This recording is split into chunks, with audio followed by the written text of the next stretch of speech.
Sahabat Kristus, salam jumpa kembali dalam kasih-Nya, dalam renungan harian GKI Kuitang bersama saya, Pendeta Lindawati Niman. Sahabat, hari ini kita akan merenungkan sabda Tuhan yang diambil dari kitab Markus pasal 11 ayat 12 sampai 14. Mari bersama-sama kita berdoa terlebih dahulu. Kita minta pertolongan Roh Kudus. Mari berdoa.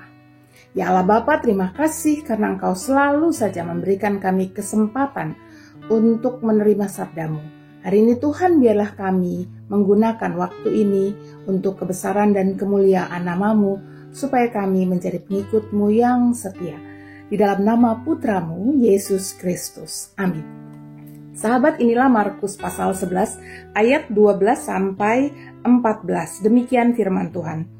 Keesokan harinya, sesudah mereka meninggalkan Betania, Yesus merasa lapar. Dari jauh ia melihat pohon ara yang sudah berdaun. Ia mendekatinya untuk melihat kalau ia menemukan sesuatu pada pohon itu. Namun waktu tiba di situ, ia tidak menemukan apa-apa selain daunnya, sebab memang bukan musim buah ara. Katanya kepada pohon itu, "Jangan lagi seorang pun makan buahmu selama-lamanya." Murid-muridnya pun mendengarnya. Demikianlah firman Tuhan. Berbahagialah tiap orang yang suka merenungkannya dan yang memelihara dalam hidupnya. Haleluya. Sahabat Kristus, kita sering mengira bahwa mereka yang rajin beribadah di gereja identik dengan mereka yang beriman. Apakah memang demikian? Hari ini kita belajar memahami hubungan antara iman dan realitas kehidupan umat Allah. Spiritualitas orang beriman yang seharusnya nampak dalam realitasnya. Sahabat, ketika Tuhan Yesus keluar dari Betania hari itu, ia merasa lapar. Ia melihat pohon ara, namun tidak ada buah di pohon itu. Yang ada hanya daunnya saja. Saat itu memang bukan musim pohon buah, kata firman. Namun, mengapa Tuhan mengutuk pohon ara itu tak akan berbuah selama-lamanya? Dan esok paginya pohon ara itu mati kering sampai ke akar-akarnya. Nah sahabat, dari kisah ini kita diajak untuk memahami bahwa Tuhan Yesus berkuasa atas alam semesta ini. Keringnya pohon ara adalah bukti bahwa alam ini, tumbuh-tumbuhan pohon ara, ada di bawah kuasanya. Dalam memahami ini, kita umat Allah yang telah menerima keselamatan dari Kristus semakin dikuatkan tentang siapakah Tuhan Yesus bagi kita, yang adalah Allah sendiri yang berkuasa atas alam semesta. Sahabat Kristus, kisah ini juga mengatakan bahwa kuasa Tuhan bertentangan dengan apapun yang tidak sejalan dengan apa yang dikehendakinya. Pohon ara dalam tradisi Yahudi dalam hal ini sedang dihubungkan dengan pohon kehidupan, Etz Chaim, yang mestinya selalu memberi kehidupan bagi sekitarnya.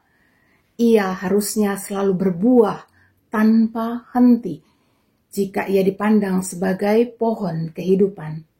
Sahabat Kristus, ini adalah gambaran dari umat Allah secara spiritual, yang menggambarkan pohon kehidupan yang mestinya selalu menghasilkan buah, karena ia adalah pohon kehidupan yang mendapat kehidupan dari Sang Penguasa alam semesta ini.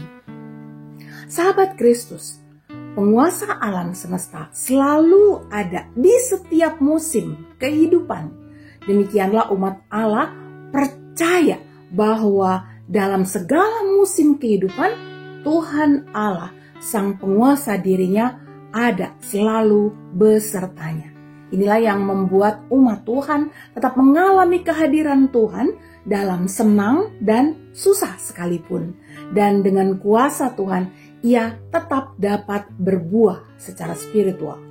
Kita tentu dapat menerima hal ini karena sebagai umat Allah seringkali bukankah kita melihat dan merasakan sendiri bagaimana anak-anak Tuhan menjadi atau tetap menjadi keadaan sakitkah atau di tengah krisis atau tantangan-tantangan dan banyak kesaksian tentang itu.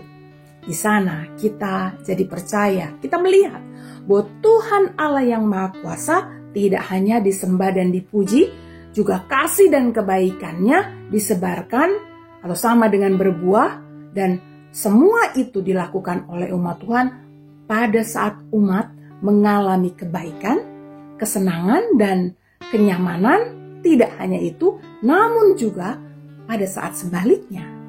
Nah, sahabat Kristus, semua itu semata karena apa?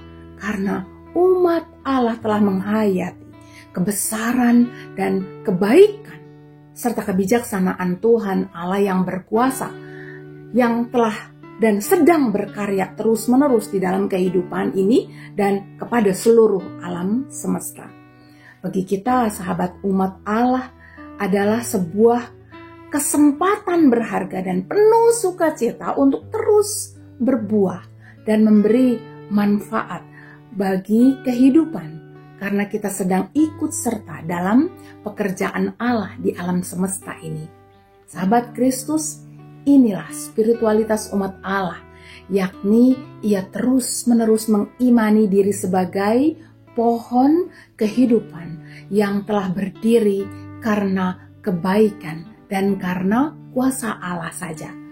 Umat Allah yang demikian, kita ini menjadi bersukacita, mewujudkan realitas kehidupan dengan terus berbuah dan menjadi berkat bagi kemuliaan Allah untuk terselenggaranya kerajaan Allah di alam semesta ini. Sahabat, kiranya Tuhan menolong kita. Selamat berbuah. Tuhan memberkati. Mari kita berdoa. Ya Tuhan, terima kasih. Kiranya ini memotivasi kami untuk terus-menerus berbuah. Karena Engkau sesungguhnya Allah yang Maha Kuasa yang kami sembah. Inilah kami ya Tuhan, berikan kami terus hikmat dan kekuatan untuk memancarkan kasih dan kebaikan-Mu atau untuk berbuah. Dalam nama Putra-Mu, Yesus Kristus, Juru Selamat kami. Amin. Sahabat, sampai jumpa. Tuhan memberkati.